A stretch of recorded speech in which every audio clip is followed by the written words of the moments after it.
dulu papa sama mama nikah, aku nggak diundang. Pertanyaan sampah.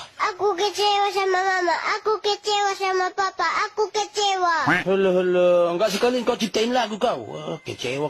Sementara pesta acara pernikahan mama sama papa banyak makanan. Bukan cuma banyak banget. Malah lebih lagi itu. Sayang hari itu nggak ada yang makan lagi. Apalah salahnya awak diundang sekalipun nggak bawa amplop?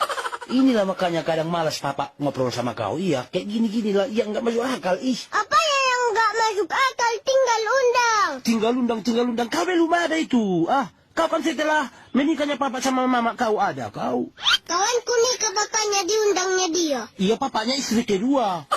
Ya papa pun nikah lagi lah. Pengennya papa nikah lagi, tapi mengurus surat izinnya susah. Alah, lagi nggak enak badan aku pak, kusukan dulu aku. Kok bisa nggak enak badan kau? Hujan-hujanan kami pulang dari kebun seharian aja. Kamu ngapain pula hujan-hujanan? Kau tunggu hujannya reda lah. Harusnya hujan lah yang nunggu kami pulang. Maksudmu pulang dulu kalian baru datang hujannya gitu? Iyalah. Suka-suka kau lah hidup ini itu kau atur hujan. By the way pak, kapan ya adekku ada? By the way, I don't know. Why you don't know, Daddy? Because kemeja keper-keper. Bah, agak lain bapak ini bah. Kalau bisa jangan lagi kau tanya kapan adekku ada gitu lah Udah nikah nggak diundang.